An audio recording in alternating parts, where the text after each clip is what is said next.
Alright guys, Revolve Russell here and I'm back with episode 5 of PPV Flashbacks.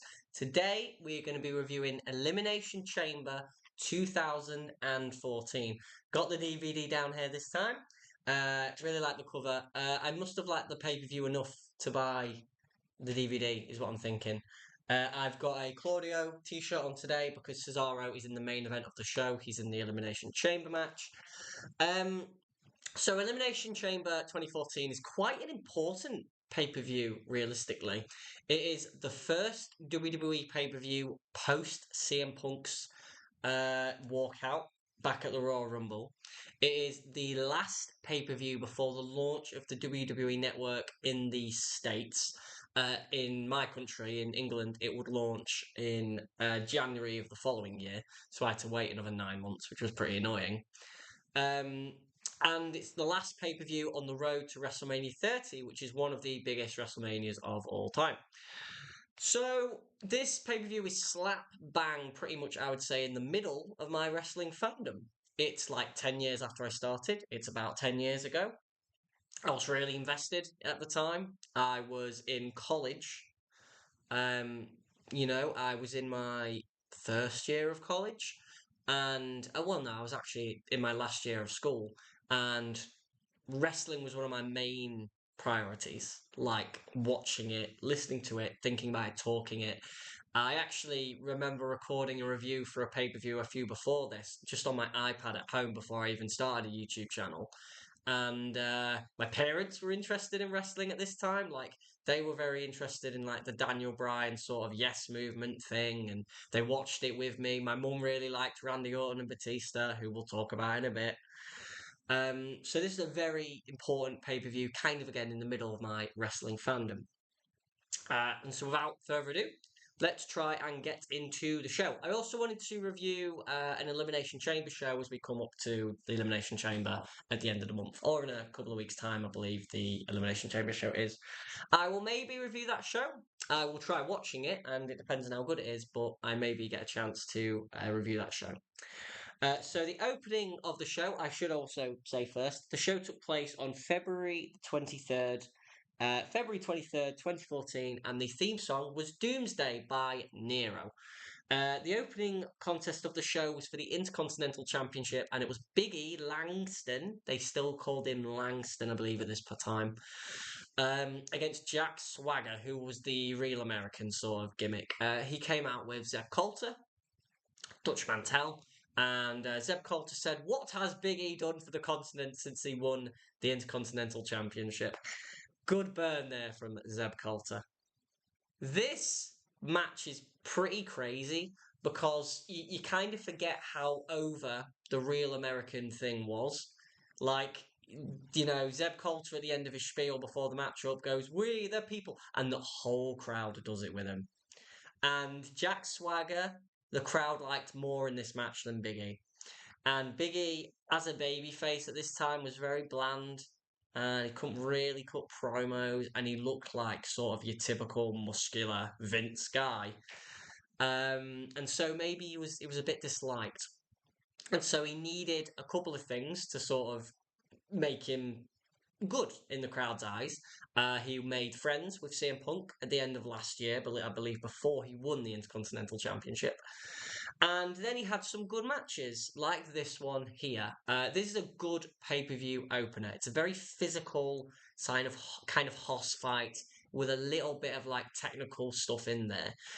Big E spears Swagger into the stage steps at one point, which was pretty crazy, and Swagger takes like a bump onto his like back and tailbone. He then gives him the spear while Swagger's on the apron, like the spear through the ropes, which, oh man, the terrifying spear. Jack Swagger does a couple of things though. He hits a Swagger bomb, he hits a gut wrench, he kept going for the Patriot Lock, which Big E escaped from. Big E does the big collision kind of tackle thing, and Big E does the big running splash, which he gets amazing height on. There is a lot of good look Hoss sort of battles here in this matchup. And the finish comes when Swagger goes for the Patriot Lock. Big E manages to get to his feet, hits an Enziguri on Swagger, picks him up, hits the big ending. 1, 2, 3. Big E retains the Intercontinental Championship. I thought this was a good match, a good way to open the show. I'm going to give it 3 stars. I like this. Good match. I remember this back in the day when I was thinking about the show and how I thought all the matches were. I thought this match was a lot better than it was when I watched it here, but it's still a good match, a good way to open the show. And Big E needed a bunch of like title defenses like this. Unfortunately, you wouldn't really get that. This semi push that he got wouldn't last much longer. He would lose the Intercontinental Championship after WrestleMania at Extreme Rules to Bad News Barrett, who we'll be talking about next, because the next part of the show is a...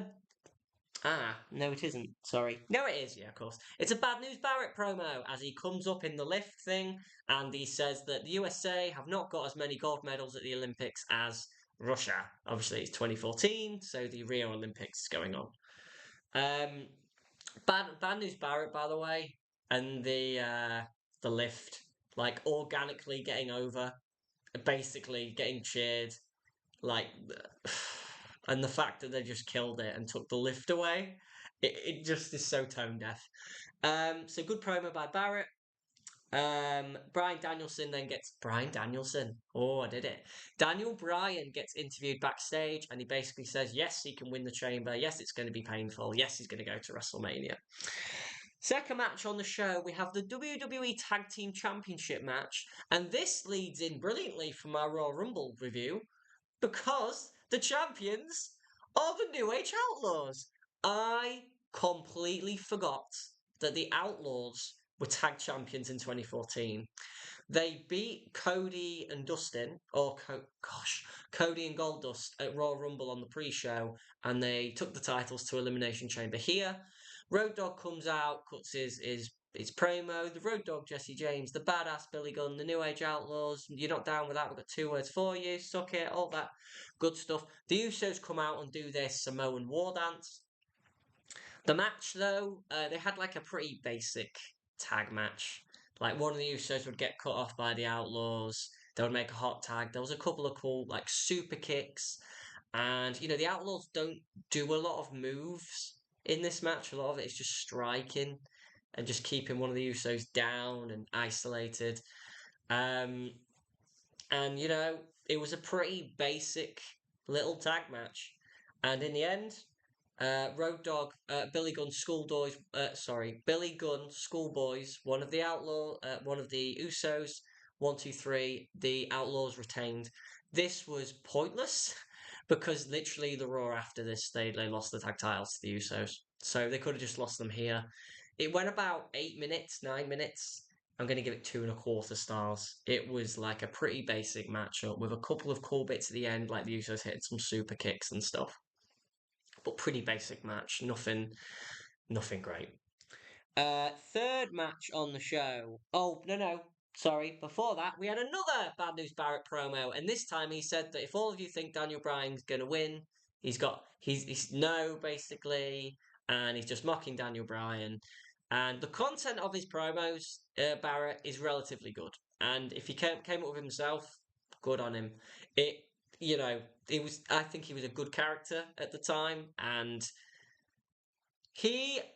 Barrett will cut a few more promos, but I'll just say it now. So Barrett wouldn't wrestle for a bit. He would win the Intercontinental Championship at Extreme Rules, as I've already said, and they never turned him babyface, and it just seemed like such a misguided sort of thing. Like, he's already heel. I know they're cheering him. Let's just go through it.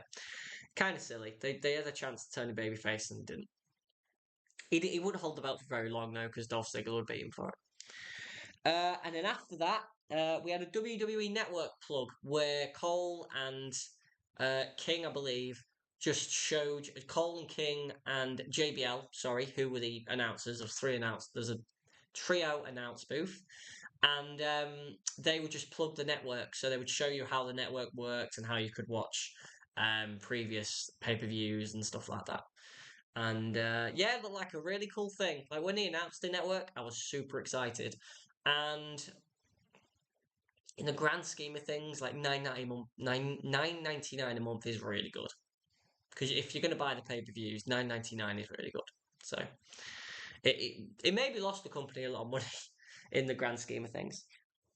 Third match on the show: Darren Young versus Titus O'Neil. Why is this on pay-per-view? So the primetime players were a decent tag team from 2012 up to 2014, and they had a couple of like tag title matches against. In 2012 they had title matches against. On what? Who was the tag champs in 2012? Oh, R-Truth and Kofi Kingston. And then in 2013 they had tag title matches against the Shield. And in 2014 they began going on a losing streak. And Titus O'Neil eventually, after they lost the match in 2 minutes to Ryback, which was Ryback and Curtis Axel, who I should mention did lose on the pre-show to Cody and Goldust. I am not reviewing that match. They lost to Ryback, and Titus O'Neil after the match attacked Darren Young, and they broke up. And we got this match on pay-per-view, and it went about 4 minutes, 6 minutes, and it was just not very good. Titus did some backbreakers and he slammed Darren Young into the ring post. The crowd did not give one single shit. Darren Young got a comeback with some clotheslines and stuff like that. He went for the gut check, but Titus countered it. The gut check is the big fireman's carry gut buster, by the way. Titus hit a big boot on Darren Young at one point. And it was just pretty boring. The crowd did not care. Like, they were chanting for CM Punk and Y2J and just everything under the sun. Dolph Ziggler, just anything. Like, people who weren't on this pay-per-view. And in the end, Titus hits the clash of the Titus and pins Darren Young. Titus wins. I'm going to give it a star. One single star. And the irony is, they would actually be back together the next year. In 2015, they reunited, and they actually would win the tag titles in 2015. I've talked about that on this show before. But yeah, 1 star. Vince McMahon's fetish of splitting up tag teams for absolutely no reason, right here as well. And most of the matches you will notice when teams break up are not very good. There are very few examples of teams breaking up and there being great matches. I'm sure that people are now going to find me loads, but Chad and JTG, for example, Cody and Goldust back at Fastlane, just a couple of examples. Yeah, not good stuff. After that match, we had another Barrett promo. I can't remember what he said this time. You know what? Sometimes your mind just goes blank. But he said something. And then we had a pre-show panel where we talked to the guys on the pre-show panel about the not about the Elimination Chamber, about what their favourite part of the show was so far. And the people on the panel are Josh Matthews, obviously presenting the panel, Mark Henry, The Miz, and Rey Mysterio, who I completely forgot was actually still in the company. Rey doesn't last very much longer, though. He goes, I think, in about July or June. He loses a match on TV to Bad News Barrett, like clean, I believe. And so that's when Mikey pretty much is on his way out. And they asked Mark Henry what his favourite part of the show was, and he said Titus O'Neil and Darren Young. And then they asked Rey Mysterio, and he said the tag title match. And then they asked The Miz, and he said the IC title match, which was objectively the best thing on the show so far. Fourth match on the show. The reason we are reviewing this show. The Shield versus the Wyatt family. Rollins, Ambrose, and Reigns against Wyatt, Harper, and Rowan. This is... Okay, so this is, to me, probably one of the best built matches in WWE's recent history. Because what they basically said was, look at these two cool things. Let's make them fight. It was like a Godzilla movie. And they built this match perfectly. They barely touched. In fact, they barely even looked at each other in the year before this. So the Wyatts debuted at SummerSlam in 2013. They wrecked shop on Kane. wrecked shop on Daniel Bryan, CM Punk, and all these things. And the Shield had been doing that for an extra year, pretty much. And so they did not really meet each other until an episode of Raw where there was a 6-man tag, and it was the Shield against John Cena, Sheamus, and Daniel Bryan, and the winning team would go into the Elimination Chamber match. And Bray Wyatt and the Wyatt family intervened, and they got the Shield disqualified, and so that put this match on the table, the Shield versus the Wyatts. That's the one thing I actually forgot about this feud, how it actually started. And then from that point on, it's just we're the best faction, no, we're the best faction, and that is your story. And you don't really need any more. Like, Wyatt is seeding bits of doubt in the Shield, like, oh, Ambrose, you guys aren't on the same page. And Reigns and Ambrose and Rollins aren't on the same page, technically. Reigns and Ambrose have been getting into a little bit of a scuffle, but Rollins is playing the peacemaker between them. And this was just such a... For me, I remember watching this the first time and being so goddamn excited. Like, and that's why I'm talking about it on this channel. It did come up on my wheel of things, but when it came up, I was like, I get to watch the Shield and the Wyatts again. So, this matchup, Shield and the Wyatts. Shield come out to the ring first, Wyatts come out second. They get in the ring, and they just stare at each other, and the crowd are already chanting, "This is awesome." And it's just, they don't have to do anything. And Ambrose attacks Wyatt at the bell, and we get a sort of breakdown of things already. And then it sort of turns into a traditional 6-man tag. So the Wyatt family get the heat on Ambrose, they'll get the heat on Rollins. Eventually we'll have square-offs like Harper and Ambrose, like CZW stuff, and there's the Shield doing quick tags because that's their style, and there's the Wyatts working methodically over Ambrose and Rollins, and then we get stare down. So we get Ambrose and Harper having a little moment in the ring. We get Rollins having a moment in the ring with Harper. We get Wyatt and Reigns squaring off for the first time, the leaders, as Jerry Lawler would say, or as Cole would say. And then Jerry Lawler would say, I think Ambrose and Rollins would disagree with that. And it was just a brilliant culmination, spectacle match. And there's some great set pieces in it. Wrestling wise, like there's a scrapbuster from Luke Harper. He hits a big boot. They do the double team clothesline big boot spot on Seth Rollins. They do loads of great stuff. The best spot probably is Harper and Rollins go up to the top rope. Harper goes to German suplex Rollins. Rollins flips out, lands on his feet, clotheslines Harper over the top rope, hits him with a tope. Rollins is fired up. Rollins does a tope con hero over the top rope to Wyatt on the outside at one point. Dean does a suicide dive. Reigns in the ring hits the big forearm smash clothesline on Rowan for a near fall, and then it just breaks down and it just starts chaos everywhere.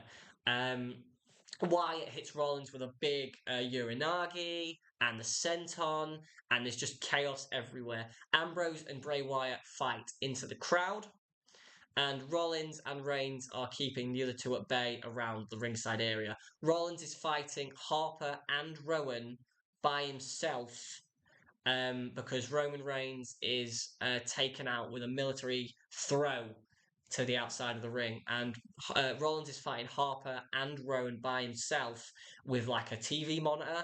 But Bray Wyatt comes back from the crowd without Dean Ambrose, and he essentially helps Rowan and Harper destroy Rollins. They pick him up onto the announce table, and they double choke slam him, Harper and Rowan do, off one announce table through the second announce table, and that took Rollins out of the matchup. So Ambrose was gone, Rollins is now gone, and we've just got Roman Reigns in the ring on his own against all three members of the Wyatt family.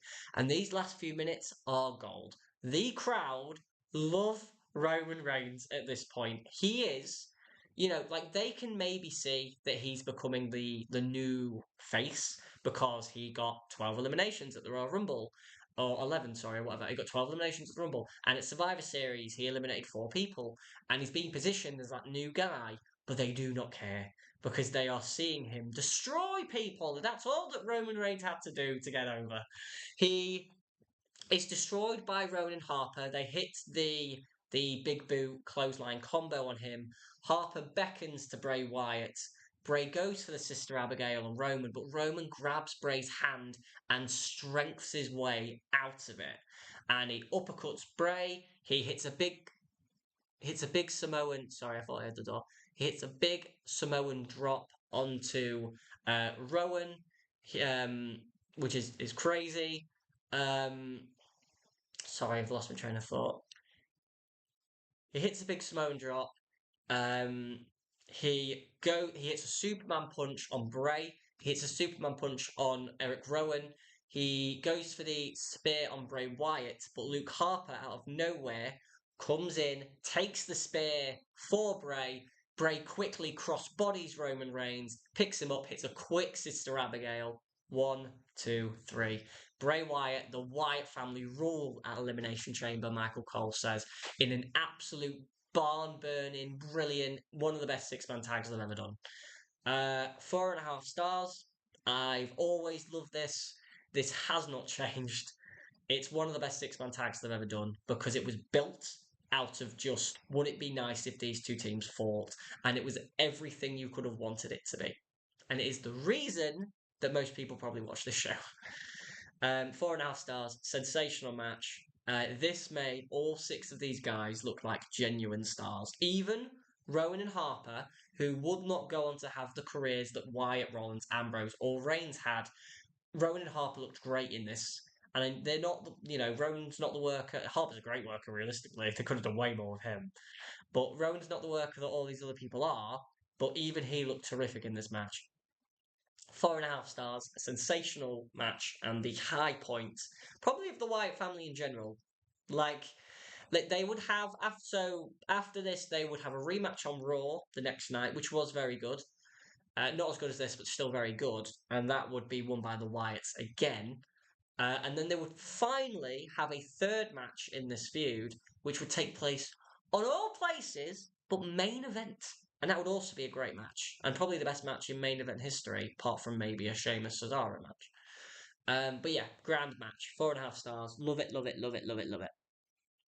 After that, you would have a Christian interview backstage where Renee Young says, "You've been down on your luck lately and you've been on a losing streak," because he's the only person in the build up to the Elimination Chamber match who'd lost to Randy Orton. He lost to Sheamus on an episode of SmackDown. And Christian says basically when you're down and out, you're dangerous. So he actually did cut a good promo to quite a stupid question. 5th match on the show, we go from the absolute barn burner that is the Shield and the Wyatt family to the Divas Championship match between AJ Lee, one of my favourites of all time, to be fair, and Cameron. So this was supposed to be Naomi, but Naomi broke her orbital bone in the weeks before this on SmackDown against Oksana, where Oksana accidentally kneed her in the face. And so we got Cameron instead, and AJ comes out and she just mocks Naomi, and then Cameron comes out. And this is not a good match. These women are on different pages. In fact, they're probably in different libraries. There's like a hair whip spot, like a hair whip bulldog spot on different pages. AJ goes for like a spinning back kick at one point, and Cameron's already going down for it. Cameron hits a leg drop. AJ's not ready for that. Like, this whole match is just not very good. And AJ actually doesn't get in a lot of offense in this match.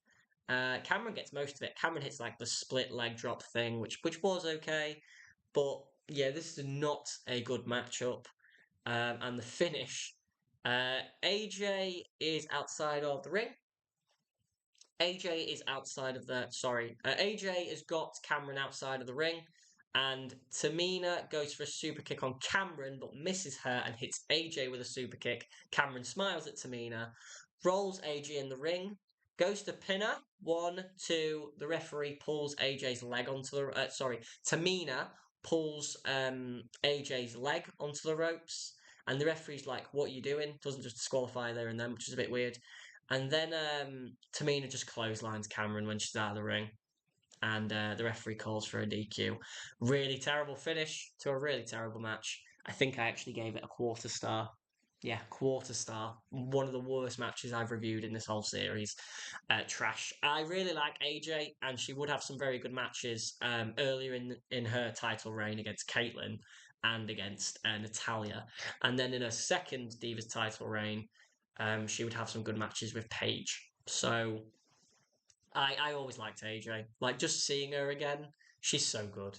And I loved AJ. Man, she was everything. And I've read her book, guys. I've read her book. I'm actually interested in the Page book, the Soraya book that's coming out soon. I'll probably order that and give that a read at some point because I've got like a collection of slight little tangent here, but I've got a little collection of WWE wrestlers books. So I've got Page. No, I've got AJ's. I've got Mick Foley's. I've got Rey Mysterio's, which I read on holiday 10 years ago, and I've got Charlotte Flair's / Ric Flair's. So yeah, I need some more wrestling books to read, apparently. But no, quarter star, trash match, basically. And then we would move into another Barrett promo, and I can't remember what he said this time either. So I remembered the first two, ironically, but did not remember the second two. And then we had a kind of silly segment where Santino Marella is backstage playing with the Micro Brawler toys, which kind of looked cool, but also looked a bit silly. Or Slam City, maybe? Is that what they were? Maybe. And he's playing with them, and Emma comes in, and he's got a bit of a crush on Emma, as most people do have a crush on Tennille Dashwood. And he is like, "Oh, I don't play with toys." And then Carly comes in, and the Matadors come in, and Torito comes in, and it's just all of the freaks. And they all say, "We like playing with toys," and Santino runs off. Yeah, pretty silly, but Santino did his best. And you know that character Santino, he did do his best.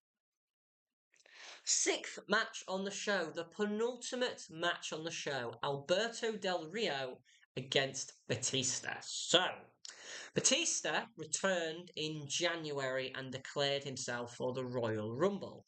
When Batista returned, he told the higher ups that he thought he should be a heel because he's returning, he's a Hollywood guy, the crowd were not going to like him. Vince said, "No, you're going to be a babyface." So, Batista was a babyface. He went into the Royal Rumble. He came out at number 28. He was booed. He was booed when he won and eliminated Roman Reigns, and he was forever booed. He was dubbed Bootista after that. And it's not his fault that they just didn't turn him heel. Like they do eventually, but that has a massive impact on this match.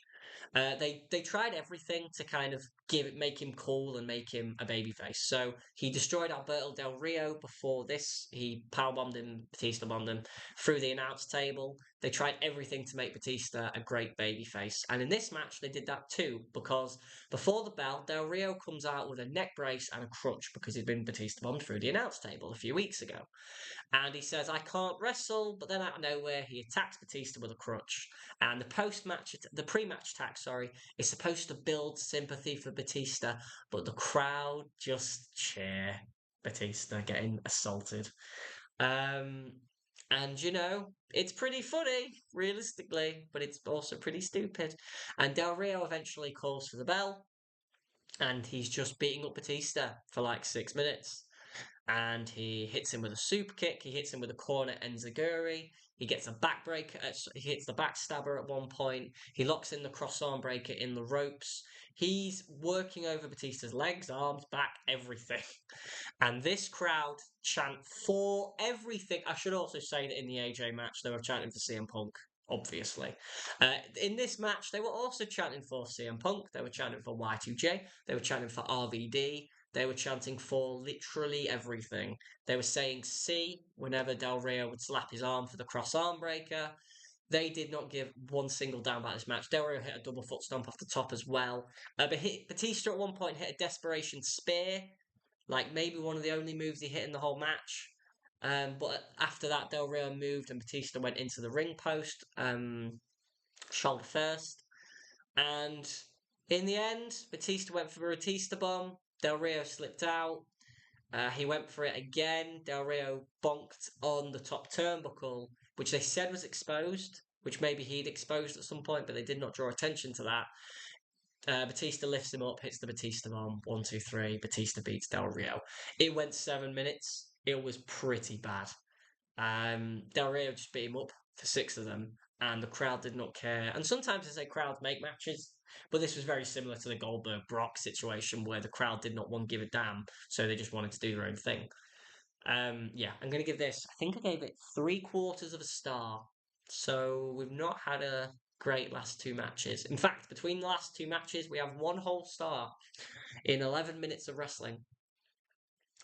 And after that, we moved into WWE honouring Black. I should also say, so Batista, literally after this match, I believe on the Raw, they turned him heel. So as I was saying, Batista would turn heel. He had a feud with Dolph Ziggler and Sheamus, and he would win those feuds, and that would be good because it built him up as an actual heel going to WrestleMania. Although, given how the main event ends, still kind of murky waters. We haven't quite got round that yet.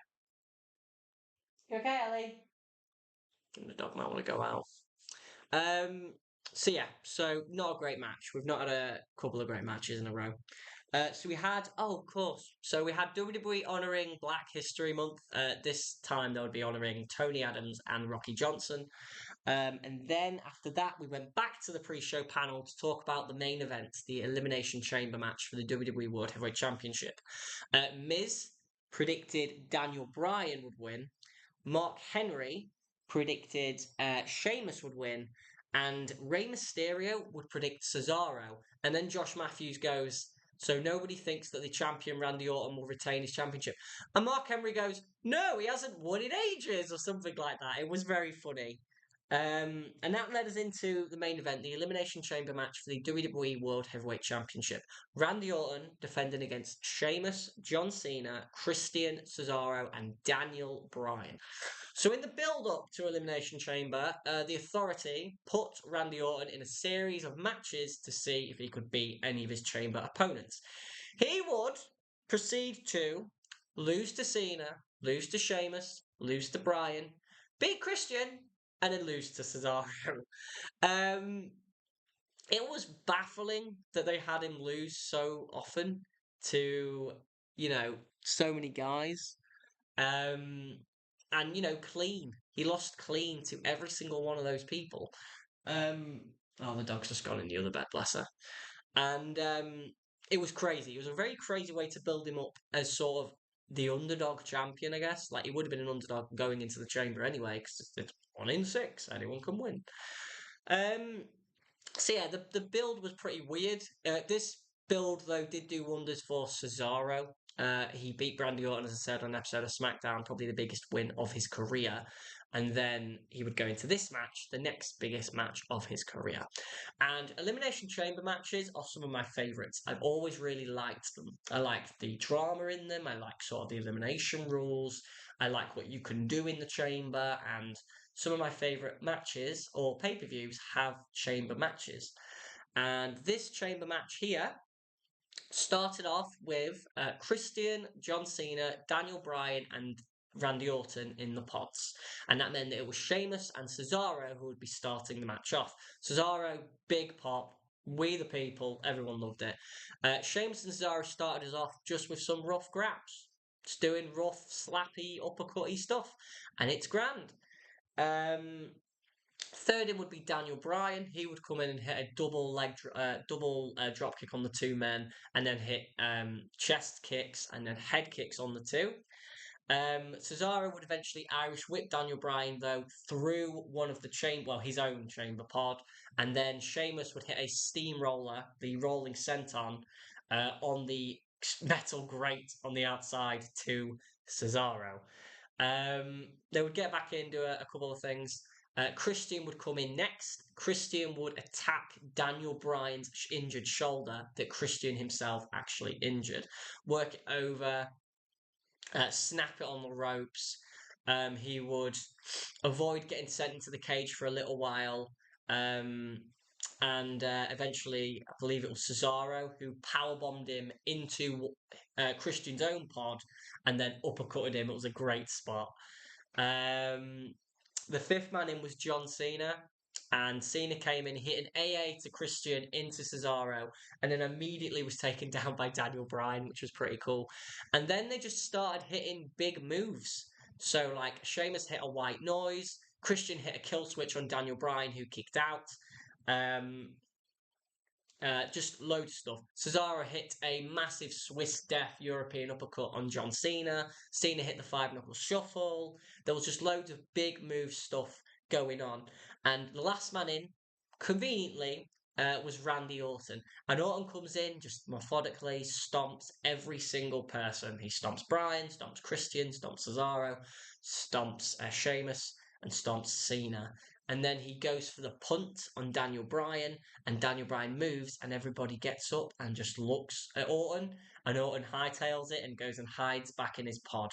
And Cesaro goes off with John Cena, and Christian goes off with Daniel Bryan, and Sheamus is staring at Randy Orton as he's in his pod. And he's just, Orton's mocking him like, you can't get in here, you can't get in here. Sheamus turns around, gives the camera a big grin, and then turns around and Brogue kicks the glass open, pulls Orton out, and starts to beat him up, throwing him into the cage, throwing him into the chamber. Good stuff there.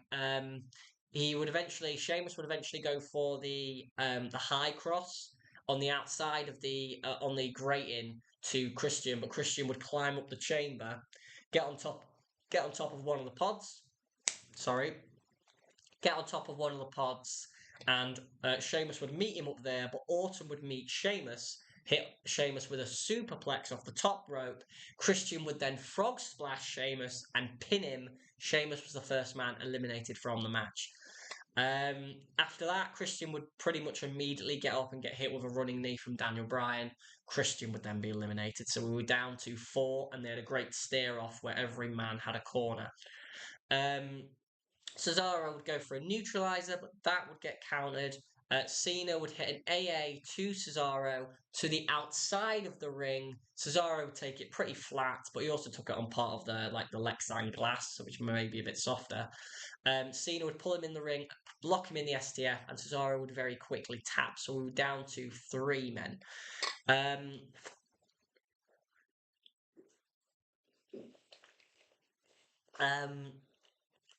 We were down to 3, as I said, and Cena would lock in the STF on Randy Orton, and the Wyatt sort of thing would hit. And all 3 Wyatts were in the ring. Randy Orton immediately scuttled outside, and they would attack Daniel Bryan, but more importantly, they would attack John Cena. They would hit him with a Sister Abigail, and Randy Orton would scuttle in and pin John Cena. So we were down to Daniel Bryan and Randy Orton. And Jerry King Lawler's going, how did the Wyatts get in here? And I'm just like, Cesaro's got to leave the chamber. The door's open. Like, it's just the way it works, mate. Daniel Bryan and Orton would have like a little exchange, which was good. I don't think the match ever got quite as good as, like, it peaked when it was Bryan, Christian, Sheamus, and Cesaro. Like, that was when it was at its peak wrestling wise, like uppercuts and strikes and clobbers and, you know, just stuff going on. But it was still very, very good at this point. Orton would hit an RKO on Bryan. Bryan would kick out.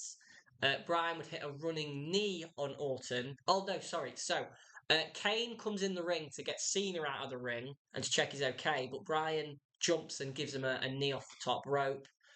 Bryan hits a running knee on Orton in the ring. Kane pulls the referee out. Bryan then attacks Kane again. That's when Orton hits the RKO and gets a near fall. Bryan goes for a second running knee, but gets uppercutted by Kane, turns into a second RKO. 1, 2, 3. Randy Orton retains the WWE World Heavyweight Championship, condemns Daniel Bryan to being a B+ player, and confirms that the main event of WrestleMania was going to be Bootista and Randy Orton. Thankfully, that's not what happened. We obviously got Daniel Bryan in the main event. But this was a great chamber match. I thought the action was great. I thought the finish was a bit flat, and that's why I'm maybe going to knock my grade down slightly. Finish was a tiny bit flat. It's just Ellie strolling in like she owns the place. Finish was a little bit flat with Kane just getting involved, and there was a lot of interference. Like most elimination chambers don't have this much interference, and that does damage it a little bit because I kind of like the sacredness of just everyone's in the chamber. Those are the only people that can. Like Jack Swagger could have ran out at any point realistically and just helped Cesaro, but he didn't because it'd be stupid. But I'm still going to give the match 4 stars. I think it's a great match. I think there is a lot of better elimination chambers, though. Hopefully, one I'll talk about on this channel one day, which is my favourite elimination chamber. I won't spoil which one it is. Um, but still a great match, 4 stars, and that led us into obviously WrestleMania in 42 days, and the thought of Randy Orton and Batista in the main event. Now, thankfully, that didn't happen, and obviously Daniel Bryan would beat Triple H at WrestleMania and then get into the main event and win the WWE World Heavyweight Championship.